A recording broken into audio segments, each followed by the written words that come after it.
Damon DeMarco here for CreateX3.com, a channel where we talk about all things writing, storytelling, and every once in a while, typewriters. Before we go any further, please hit like and subscribe. Thank you so much for joining us and join our community. There's a newsletter you can subscribe to. You can see that right here. Do you see that? Very good. And today we're going to talk about something that came in the mailbag. 2 weeks ago, I put out a video about conquering resistance and finding your voice when you're writing. And we had a comment come in from Ian Cognito 6920, and Ian writes, "Never anything on finding an idea for a story for Frank's sake." And then there's an emoji that conveys Ian's incredible frustration. Ian, thanks so much for writing in with this question. I totally get where you're coming from. The problem with stories is not that there's too few of them, Ian, it's that there's far too many of them. Get your attention off yourself and your frustration. I can't find a story. Look around you, man. When you get to a certain point, Ian, you start to look at objects and people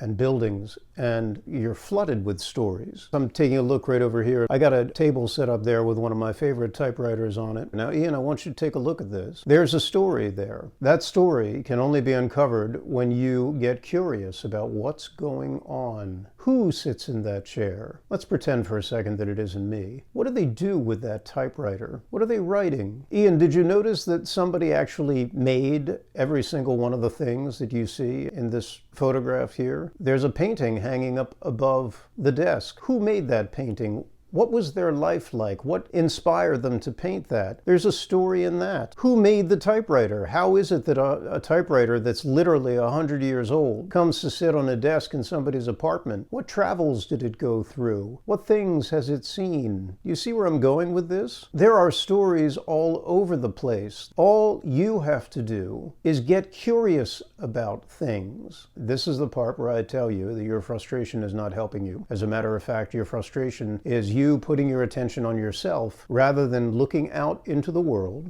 okay, all over the place, and realizing that stories are everywhere, literally everywhere. Try this if you would, please. Walk down the street, wherever you live, it does not matter. And I want you to take note of the people passing you by. Get curious about them. What do they want out of life? Do they look happy? Do they look sad? Do they look fulfilled? Do they look unfulfilled? Do they look hurried? Do they look placid? What do you think their name is? What do you think their hobbies are? What do you think their dreams are? What do you think their nightmares are? This is the way to train yourself, Ian, as a creative person, and certainly as a writer. Your imagination will conjure up all sorts of answers to any question you ask it, but you have to ask it questions, and you cannot let your frustration get in the way of the creative process. I say this as somebody who's let that happen many, many times in the course of my life. So you're in good company, Ian. But now I got to get tough love with you, and I have to say, you have to relax. You have to allow yourself to wonder. The ancient Greeks, by the way, thought wisdom begins with wonder. When ancient peoples heard thunder and saw lightning rattling around in the sky, they had no way to explain that as we do today, and so they wondered. Sometimes the wonder was accompanied by fear. Sometimes it was accompanied by ecstasy. But from these experiences that had filled them with wonder, they began to make up stories. It must be a god, Father Zeus, hurling lightning bolts. Father Zeus must be the father of the universe, for he is up in the heavens, and he must be controlling everything. I wonder, if he's really a father, must he have a wife? What would her name be? Let's call her Hera. And what would their children be like? Aphrodite and Hephaestus, and so on. You see, the human imagination is the most fertile thing in the world. It never stops producing answers, for better or for worse. Your job, Ian, is not to get frustrated with what comes to you. Your job is to listen and to write it down. Now, you already have at your disposal a tremendous degree of resources, and I know this because you're a human being, and what I'm about to tell you is true for all human beings, so for anybody listening, the advice is the same. Start with what you know. You've probably heard this before. Write what you know. Well, there's a lot to be said for it. For instance, what is going on right now in your school, if you attend a school, or if you teach at a school, or your job? What's going on in your family? What's going on in your community right now? Just sit down in a strange place. It doesn't have to be a foreign country. I'm talking drive yourself to someplace in your town, someplace you've never been before. Park the car or walk there. Sit down and just watch.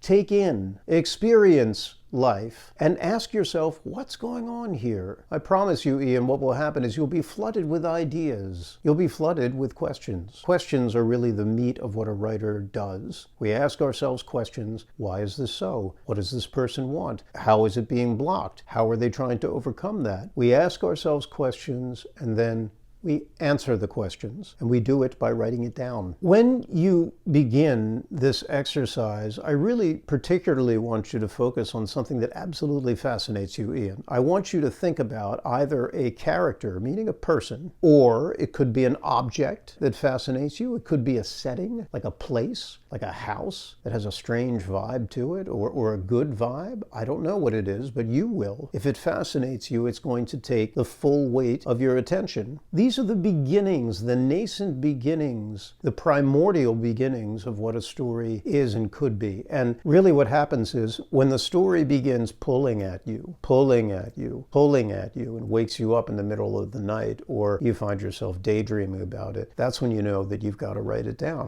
Either that or it's going to drive you completely insane. So your job is to, as the well fills up, your well of creativity, skim it off by putting it down onto paper. You have to be diligent about this. If you're just a weekend warrior about it, you won't really, it's like the same thing as going to the gym. You'll tax the muscle, but you won't develop the muscle. So everything that I'm saying, my advice to you is to make it a regular thing if you're serious about it. And if you're not serious about it, don't even begin. Everything that I just mentioned, the character, the object, the setting, the situation, they typically have an objective. They're moving towards something, right? It's very easy to find this with a character.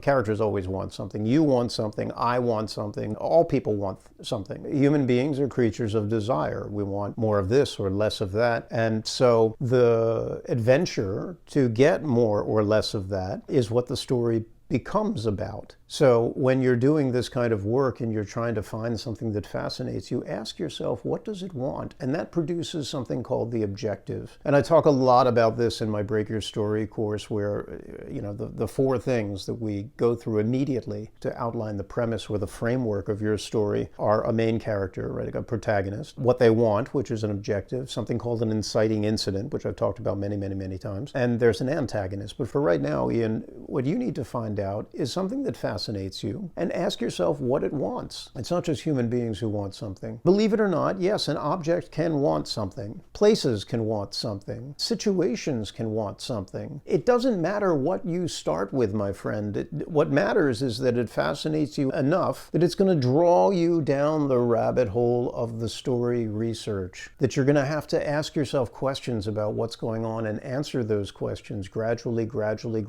until you feel like you have figured out everything that's going on in it. Curiosity is key. All artists have curiosity, and it's a very, very healthy thing for a human being to have a shit ton of curiosity. That's where every invention, every intention came from, is this curiosity about what is going on here in front of me, and how can it be better? How can it be different? How can I make an impact? How can I have more of this or less of this? Okay, Ian, this is just to give you a little groundwork into ameliorating your frustration. The world is filled with stories, and they're just waiting for somebody like you to come around and make them into something. It's literally waiting there for you. The writers I know, and myself included, never bemoan the fact that there's a lack of stories.